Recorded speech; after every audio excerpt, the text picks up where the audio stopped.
Imagine for a second being, I don't know, exactly 25 years old.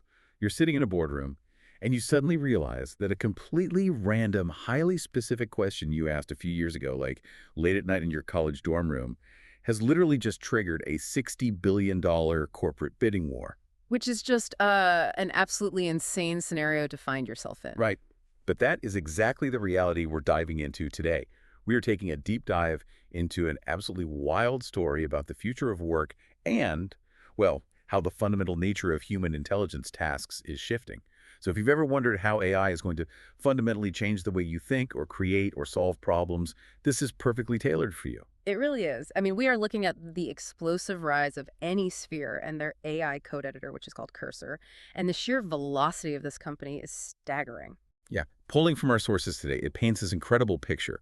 We are talking about 4 MIT undergrads from the class of 2022. And while, most of their classmates were probably polishing resumes to go work at Google or Apple, these 4 built a tool that reached $1 billion in annualized revenue in under 2 years. So under 2 years, which is... It's unheard of. Just to give you some context, they completely shattered the historic growth records set by giants like Slack and Dropbox. Yeah, they didn't just beat the records. They kind of rewrote the laws of physics for enterprise software growth. But our mission today isn't just to gawk at a startup valued at nearly $30 billion or this mind-bending $60 billion offer. Right. It's about the why. Exactly. It's about what their vision of, quote, programming after code actually means for anyone whose daily job involves thinking and system design. Okay, let's unpack this. Because to really understand how this platform got so massive, we have to look back at the incredibly bizarre, honestly counterintuitive choices they made at the very beginning in 2021. They completely ignored the standard Silicon Valley playbook. I mean, you look at the founders, including their 25-year-old CEO, Michael Truell, and they made this highly strategic but contrary choice. Yeah, they actively avoided big tech. Right.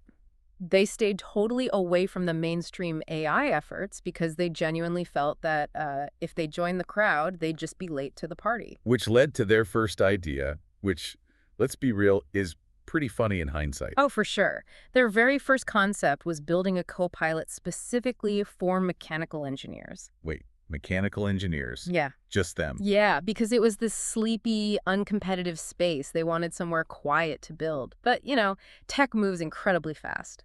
In 2022, Microsoft launched GitHub Copilot for software developers. And that changed everything. It did. The founders started using it obsessively, but instead of being terrified that Microsoft was entering the space, they basically pivoted entirely.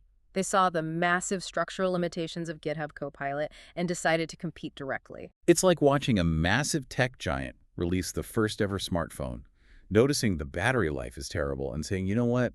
I'm going to build a better one for my dorm room. That is a great way to put it. It was incredibly aggressive.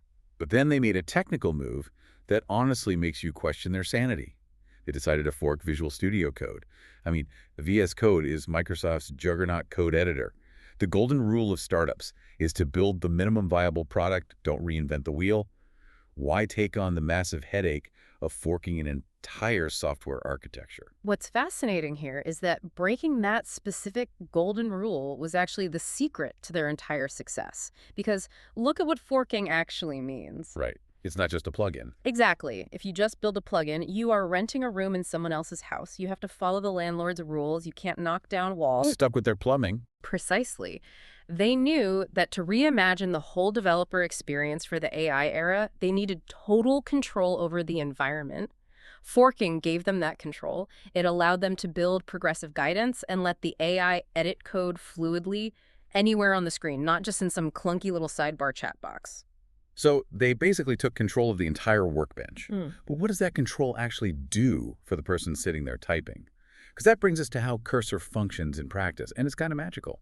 It really is, because Cursor isn't just an autocomplete tool guessing your next word. It understands deep context. It literally knows what function you wrote 3 hours ago. Wow. It knows your weird variable naming habits. It knows your preferred external libraries. So you can use natural language to generate or update code, and it can rewrite multiple lines simultaneously across totally different files. Okay, but this brings up this huge debate right now. The whole trend of vibe coding, where someone just closes their eyes, types a prompt like "make me a delivery app" and lets the AI build the whole thing. I have to push back here. Isn't this just making developers incredibly lazy? Like, are we just replacing real programmers with prompt typists? It's a super valid fear, but the founders totally agree with you. They actually actively shoot down the whole vibe coding thing. Wait, really? The AI coding guys hate vibe coding. Yeah, because vibe coding might be fine for, like, a weekend prototype. But if you're building enterprise software that millions of people use, building without understanding the foundation leads to total collapse. Their philosophy is all about speed, initiative, and control. So it's not about replacing the human. Not at all. The source material uses this great analogy. The surgeon with the best robotic scalpel in the world is still the surgeon. The human makes the complex design choices. The AI just does the heavy lifting of writing the syntax. Right, if the developer is still the surgeon, then the nature of the surgery itself is what's rapidly changing. Which brings us to the massive philosophical vision behind this platform. Yeah, Truell's vision for 2025 and beyond, he calls it programming after code. Here's where it gets really interesting.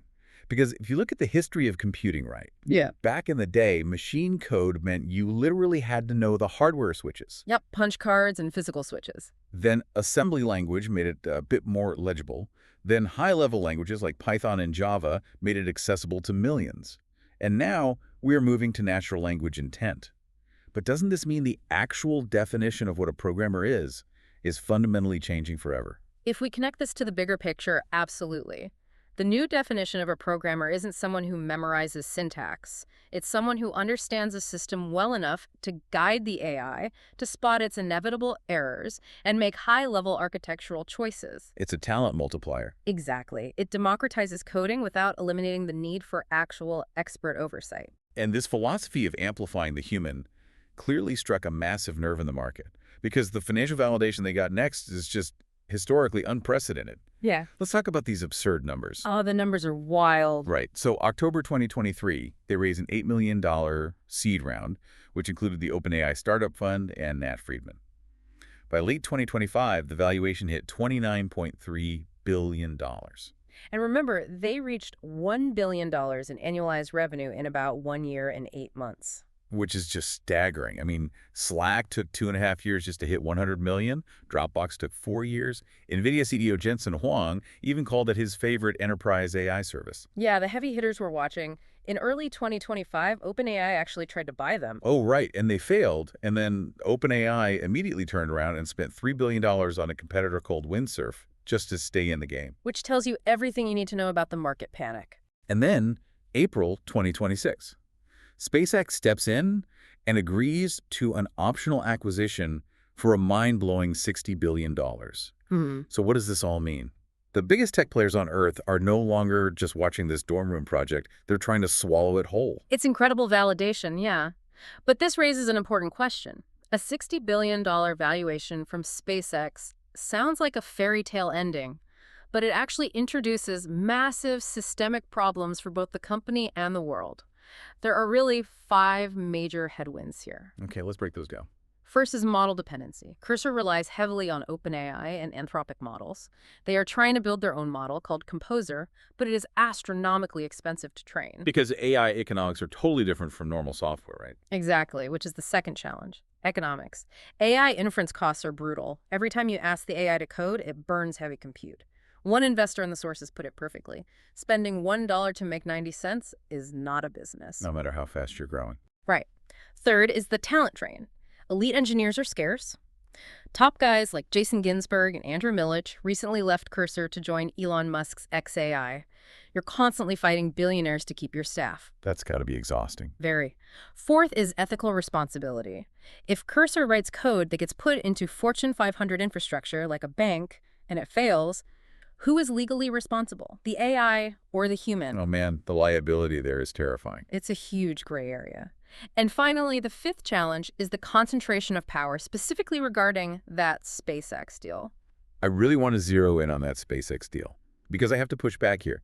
If the primary tool that every single developer uses to build the future is suddenly owned by one mega corporation with its own specific aerospace and defense interest, Yep. doesn't that completely defeat the purpose of an independent tool meant to empower everyone? You've hit the nail on the head.